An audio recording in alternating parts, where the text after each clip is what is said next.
Salam guys, Muaz Malik di sini dan ini adalah merupakan jam tangan daripada Amazfit iaitu Amazfit GTS. Dari segi rekaan luaran, korang mungkin ingat yang mana ini adalah merupakan sebuah smartwatch ataupun jam tangan pintar. Tapi dekat sini perlu aku clarifikan awal-awal pada korang yang mana ini sebenarnya bukannya smartwatch. Dia sebenarnya adalah lebih kepada fitness tracker yang direka untuk mempunyai rekaan yang nampak seperti sebuah smartwatch. Okay, so straight to the point, apa sebenarnya function dia? Well, actually function dia memang banyak. Dia boleh rekod benda-benda basic, contohnya macam langkah seharian korang, kadar tidur korang, jenis workout yang korang buat, dia ada GPS dan dia juga boleh rekod korang punya denyutan jantung. So by this time korang mungkin akan tertanya, kenapa function dia macam lebih kurang macam Amazfit Beat, macam Mi Band tu semua kan? Well, betul lah apa yang korang cakap tu. Sebab fungsi-fungsi yang terdapat pada Amazfit GTS ni korang memang boleh dapat dekat Mi Band, dekat Amazfit Beat tu semua. So kalau sama function dia tu, dan kenapa jurang harga jualan Amazfit GTS ni dengan yang lain-lain tu macam jauh sangat kan? Sebab Amazfit GTS ni dijual pada tanda harga jualan rasmi RM569. Jawapan dia adalah mudah, sebab Amazfit GTS ni dia mempunyai kelebihan pada kawasan-kawasan yang lain. Contohnya pada skrin dia ni. Terus terang aku cakap, skrin yang terdapat pada Amazfit GTS ni memang cantik habis. Jadi Amazfit GTS ni dia menggunakan skrin besar 1.65 inci AMOLED display dengan perlindungan Corning Gorilla Glass 3. Jadi skrin dia ni kalau korang nampak memang besar, and aku suka lah sebab pertama bezel luar dia ni memang nipis. Lepas tu kedua, skrin dia memang tajam lah, 341 ppi. Dan last sekali, dia punya brightness level dia memang tinggi, and dalam masa yang sama dia ada fungsi auto brightness yang bagus. Dari segi spek dalaman pula, Amazfit GTS ni dia menggunakan connection Bluetooth 5.0, kapasiti bateri dia 220 mAh. Dia ada rating ketahanan air 5 ATM, so bermakna korang boleh bawa pergi berenang tu semua, dan dia juga didatangkan dengan pelbagai jenis sensor. Dan untuk dia punya bateri performance, aku boleh kata memang, terus terang aku cakap, memang agak cemerlang lah kan. Sebab berdasarkan pengalaman aku menggunakan jam tangan ni, lepas aku turn on kan semua benda, always on display on, dia punya denyutan jantung pun setiap 1 minit dia akan baca tu semua benda lah aku turn on. Aku boleh dapat average penggunaan bateri tu dalam 4 hingga 5 hari, which is memang impressive lah. So dekat sini kalau korang turn off kan a few setting, contohnya macam heart rate tu korang tak letak lah setiap 1 minit, lepas tu korang tutup dia punya always on display tu semua kan, aku rasa memang tak ada masalah lah untuk dapat lebih daripada 5 hari. Maybe korang boleh dapat dalam 7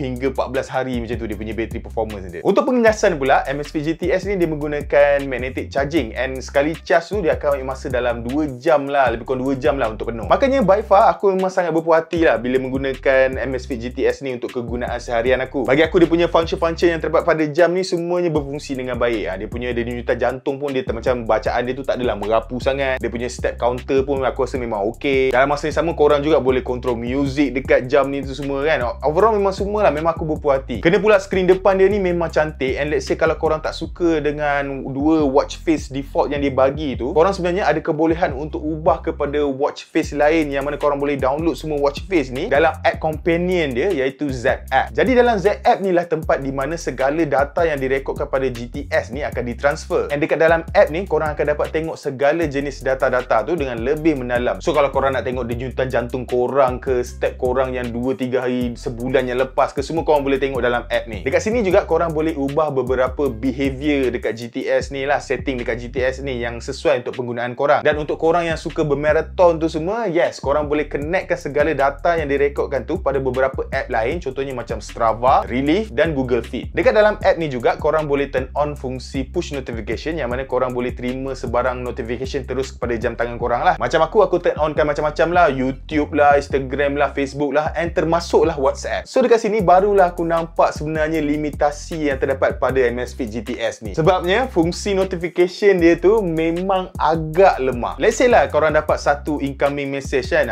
Dekat sini bila dapat satu incoming message WhatsApp tu, korang akan dapat baca lah dengan clear apa yang ditulis. Tapi tu kalau satu message je. So let's say kalau korang dapat beberapa incoming message, korang dapat 1, 2, 3 kan. Hey, kau kat mana? Jom keluar. Lebih kurang macam tu lah. Korang dapat ada banyak message kat situ. Apa yang Amazfit GTS ni akan buat, dia akan stackkan semua segala message tu dengan memapalkan beberapa message yang masuk. So macam aku cakap tadi, kalau 3 tu, dia akan tulis itu 3 message masuk. Which is benda ni bagi aku memang agak annoying lah. Sebab kalau dia tulis itu 3 kan, then apa function aku ada ni untuk dapat notification tu semua kan. Sebab end of the day aku terpaksa keluarkan smartphone aku juga sebab nak baca apa konten yang diberi, yang aku dapat kat smartphone aku yang ditransfer dekat jam tangan. Kemudian kelemahan berikutnya yang aku nampak dari segi dia punya notification ni, dia tak boleh nak reply message lah. Okey lah, lah, so kat sini aku faham lah yang mana Amazfit GTS ni dia bukannya smartwatch kan, dia fitness tracker. Tapi kan, at least lah, bagilah satu option kan, maybe message yang ringkas lah. Contohnya macam okay ke, on the way ke, no ke, yes ke, I'm driving ke kan. Benda-benda yang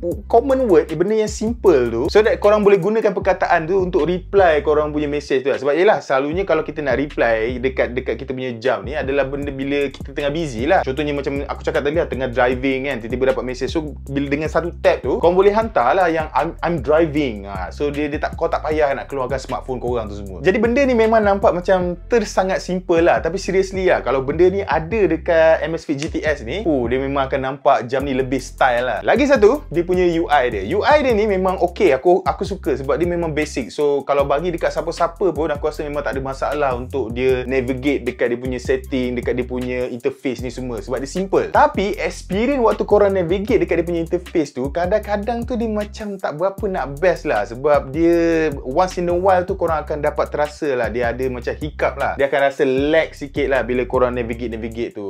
So itu je lah yang macam tak berapa nak best sangat. So aku sangat berharap lah yang mana benda ni boleh diperbaiki pada masa akan datang melalui software update. Sebab aku rasa benda ni memang boleh dibuat. So aku memang sangat mengharap yang mana Amazfit dengar benda ni and take note benda ni, so that dia boleh bagi update tu supaya kita semua boleh dapat benefit dengan menggunakan sistem yang macam aku cakap tadi tu lah. Sebab seriously, Amazfit GTS ni memang best lah. Kena pula dengan screen dia memang sharp, memang tajam tu, memang cantik betul lah. Apa-apa benda yang kalau tengok dekat screen dia memang lawa habis. Lepas tu satu lagi, dia punya design pun memang nampak sleek. Dia punya berat pun tak adalah berat, ringan dia kan. And satu lagi aku suka sebab dia kukuh lah. Sebab Amazfit GTS ni punya frame diperbuat daripada aluminium alloy. Jadi memang tersangat sturdy. Lepas tu tak cukup dengan itu, dia punya strap pun bagus. Dia punya strap silikon ni walaupun pakai berapa lama pun dia tak adalah naik gatal-gatal ke apa ke kan. Memang tak ada semua betul. Memang selesa je. Senang cerita, aku memang enjoy lah menggunakan Amazfit GTS ni. And kalau korang tanya aku adakah berbaloi untuk berbelanja sampai RM599 untuk sebuah jam tangan fitness tracker macam ni, and walaupun function-function dia ni sebenarnya korang boleh dapat dekat Amazfit yang lain-lain macam Amazfit VIP ataupun Mi Band tu semua, korang boleh dapat function yang sama, still Amazfit GTS ni dia ada keistimewaan dia ada kelebihan dia yang memang aku boleh hargai lah. And aku yakin kalau korang beli Amazfit GTS ni, korang memang takkan menyesal.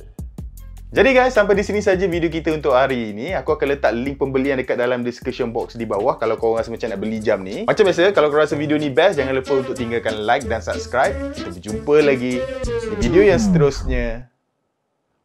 Bye-bye.